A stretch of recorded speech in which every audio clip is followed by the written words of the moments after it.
Hi, this is Katie Harp from Rebelsaurus. Today I'm going to show you the best free stock photo sites of all time. So these are just a few of my favorite stock photo sites, and all of these are not only free, but they're also acceptable for commercial use and business use, which is super important. Even if you find a free stock photo online, it might not be okay for commercial use, and if you're running a business, then it definitely needs to be. Otherwise, you're going to have a lawsuit on your hands. So the first one I'm going to talk about is allthefreestock.com.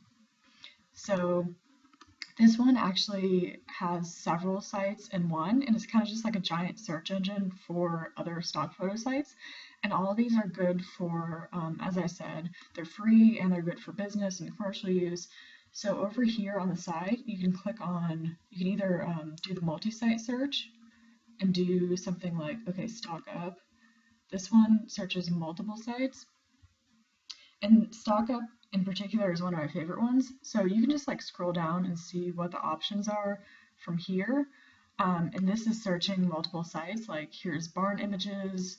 And then if you scroll down, okay, these are all barn images. But if you go to a different page, then you would see that they're all from different sites. So you could search for something like nature. And then it would show you all these different results, like, oh, there's a little squirrel, and it's from Life Picks. So all these are from Life Picks, but the other ones were from barn images. So that's one search engine within allthefreestock.com. So that's kind of why all the free stock is so awesome, is because it's just like dozens and dozens of sites. It has like all these different searches and stuff too. Or if you've heard of Unsplash, that's a really good site. And you can click on Unsplash search over here.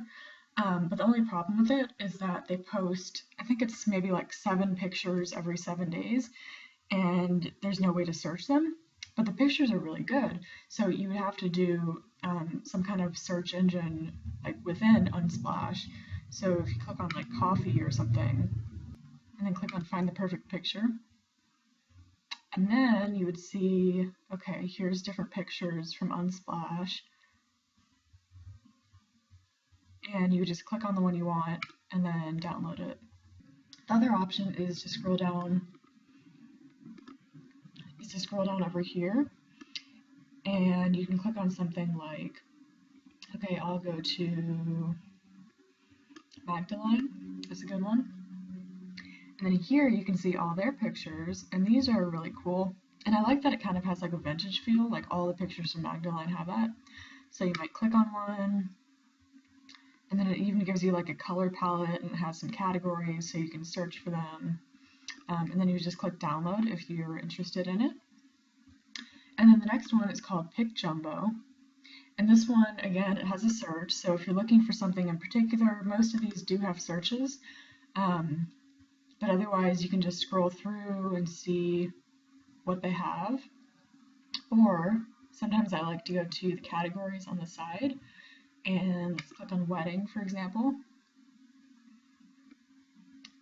And then you can see like, okay, there's a jewelry box, there's a wedding photographer, there's signing some kind of document. It's like, okay, that's cool. Next one is Kaboom Pics. These are really nice quality photos. And it has the categories and a search if you're looking for something, or just to show you some examples of the photos, here are some of the newest photos. So you can see like there's someone using an iPhone or piano, or there's a restaurant, there's some flowers, someone with a tattoo, there's watermelon, just all these really cool photos, and it just like goes on forever. Like this has 128 pages of photos. And then the next one is called Reese Plashed, and this is another search engine for Unsplash. And the reason I'm not showing you that site is because you have to like look through every single page to find what you're looking for, and there is really like no categories or keywords or search or anything. But if you want to, you can just look up Unsplash to see the original. But this is all the photos from Unsplash, but they're searchable. And you get to see a lot more at once. Like you can see basically 9 at a time instead of just one giant picture taking up the entire screen. So I use these a lot. And these are really good photos. And then next, this one's a little different. This one's called Death to the Stock Photo. And this is actually a free monthly subscription. And and you just sign up for their newsletter, and every month, I think it's every month, yeah, every month they send you a certain number of photos from their latest photo shoot. So the only bad thing about this is that you can't really see the old photos, and you only get like whatever style or theme they're working on for that month.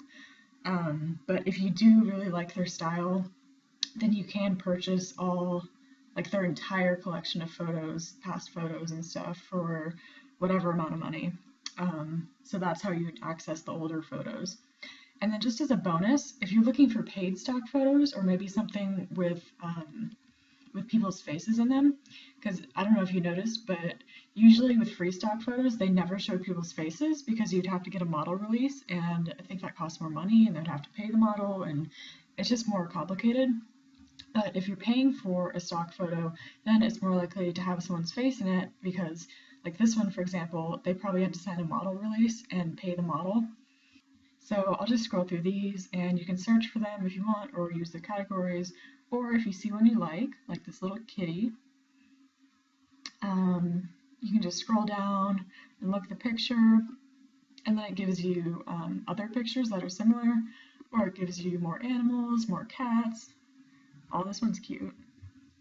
Oh, it's a kitty. And then over here you can see if you want a small picture, which this is 800 by 500 pixels. That would be good enough for a blog.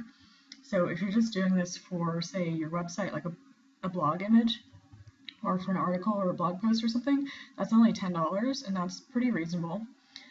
If you need it for something else, then it can get pretty expensive. So if you wanted this for maybe like a banner on your website or something bigger, then you'd maybe go with like medium or large, and that's $25 or $50. And then if you're using this for something print quality, or if you're using it for something to sell, then that adds another $500 to the cost. So at that point, I would probably use a free stock photo, unless it's something you know is going to be a good investment. But in conclusion, those are a few different stock photo sites that kind of curate lots and lots of different photos, and other stock photo sites as well. So if you're just going to go with one, then go with allthefreestock.com. But if you have time to search multiple sites, there's also PickJumbo, Kaboom Pics, Reese Plashed, and Depth of the Stock Photo. Or if you're looking for something paid, there's Stocksy. So I hope that helped.